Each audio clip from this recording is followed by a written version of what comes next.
The journey through the dense forest was brutal for Lira. Her feet, unaccustomed to such harsh travel, blistered and ached with every step. Alaric, hardened by years of royal military training, moved with ease, but his concern for her grew with each pained breath she took. Then it happened. Her foot slipped on the rain-slicked leaves, and in her desperate grab for stability, she caught Alaric's arm. The muddy ground gave way beneath them, and they tumbled into a deep pit, the walls too steep to climb. Alaric shouted for help, his voice swallowed by the vast wilderness. Frustrated, he slammed his fist against the dirt wall. Lira, seeing his anger, sank to her knees, tears welling in her eyes. "I'm sorry," she whispered, her voice breaking. "This is all my fault. You stayed with me the night your father was killed. You lost everything because of me. And now, look at me. I can't even walk without failing you. Are we going to die here?" Alaric rushed to her, gripping her shoulders. "Don't blame yourself," he said firmly. "And don't worry. Maybe God put us here so you could rest." Gently, he pulled her feet into his lap, ignoring her weak protests. His touch was careful, his eyes steady. In that moment, the prince and the baker's daughter were no longer separated by rank, only by the truth still unspoken between them. As he tended to her wounds, he asked softly, "If you were your own judge, what crime could you never forgive?" Lira gave a teary, bitter laugh. "A lie. Or a hidden truth. Or loving me." She wiped her eyes. "That last one is the worst crime of all. And the punishment is being stuck with me forever, even if forever is just one more day." Alaric smiled, but the smile faded quickly as he had made his mind to confess the truth. "Do you remember the letter your mother gave you?" he began. Lira nodded warily. "Remember the boy who told the guards about the woman in the cart?" "Yes. That was me," he confessed, his voice low. "I saw it all happen, your parents' deaths, your birth. I swear, I never meant for any of it. I was just a child. I thought the guards would help." Lira recoiled as if struck. She yanked her feet away, scrambling back until her shoulders hit the dirt wall. "Your riches, your palaces." Her voice trembled with rage. "You elites have no mercy for the powerless. No one is coming to save us, and in our last moments, this is what you tell me." She choked on a sob. "How many more truths are you hiding, Alaric?" He reached for her, but she shoved him away. "Let me be," she snapped. "The first time we met, I called you a swindler. Maybe I was right. You've worn too many faces."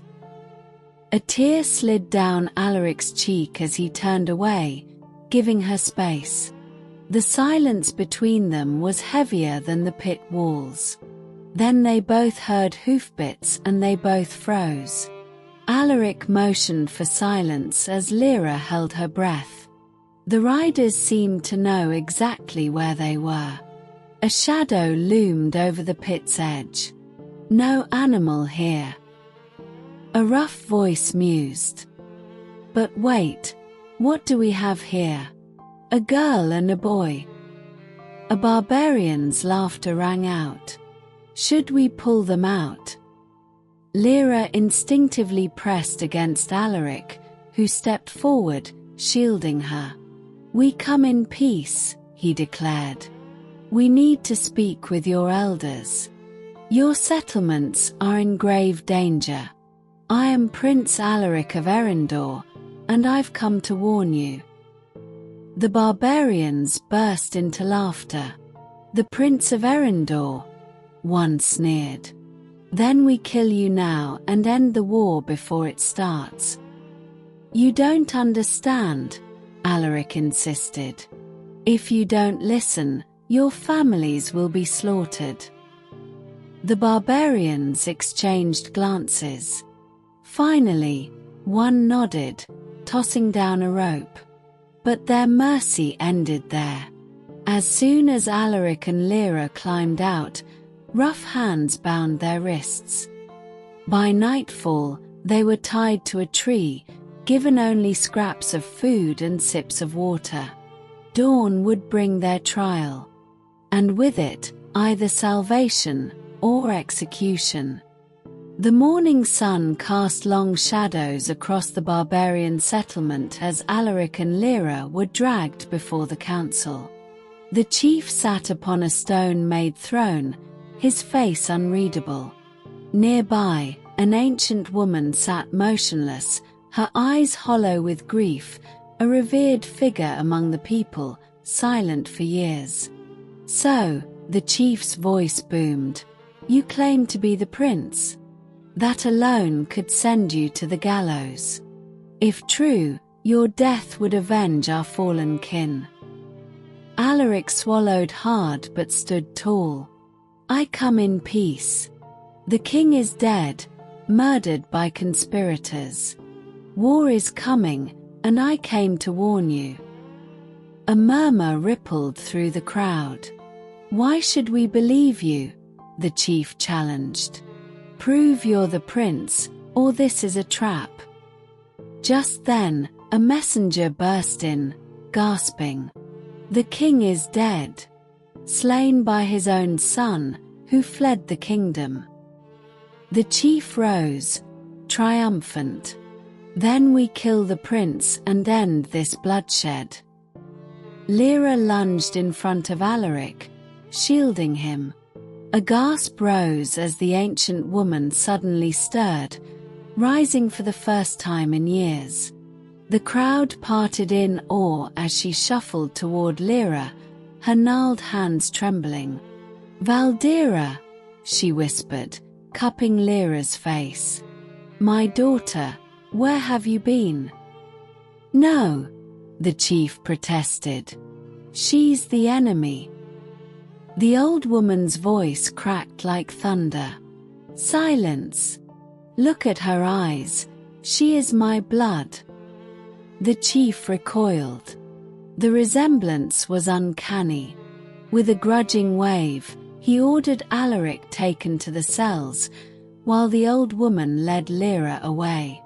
In the dim light of the elder's hut, Lira learned the truth. The woman was her grandmother, mother of Valdira, the barbarian woman who had died in the forest years ago. Lira, the child miraculously spared, had returned home. When the chief stormed in, he spat, "Another crime for the prince's list. From childhood, he's been a devil." Lira stood, eyes blazing. "You're wrong. He's no murderer. The oligarchs killed the king. In fact, Alaric opposed the war. We came to warn you." The chief scoffed, but Lyra's words carried weight. "Then let him prove it," he growled. "We'll spare his life, but not without punishment." The moon hung low over the barbarian settlement, its silver light filtering through the cracks of the crude prison where Alaric lay bound. Bruises marred his face, and his muscles ached from the rough treatment, but it was the weight of his secrets that had wounded him most deeply. He heard footsteps, light and familiar. "Well, well, well," came Lyra's voice, laced with playful mockery. "The swindler, caught and bound." Alaric lifted his head, wincing as the movement pulled at his injuries. Even in the dim light, he could see the teasing glint in her eyes. "They've beaten me to a pulp, and now you come to mock me," he grumbled, though there was no real bite in his words. "No," she said, kneeling beside him. A small chuckle escaped her lips, the first since his confession had shattered her trust. "But I must admit, I'm rather liking what I see." Her fingers brushed a strand of hair from his forehead, her touch feather-light. "Perhaps I should have you beaten up more often. It keeps you in line." Alaric exhaled, half laughing, half groaning. "Cruel woman." "Oh, you haven't seen cruelty yet," she murmured, her voice dropping into something softer, more intimate. "I was going to let them execute you. But then I realized your crimes are far too great for something so simple." He met her gaze, his heart pounding. "And what crimes are those?" "Lying to me. Hiding the truth. Making me love you despite it all." Her thumb traced the curve of his cheekbone, wiping away a smear of dirt. "If I were the judge, what would you say in your defense?" Alaric's breath caught.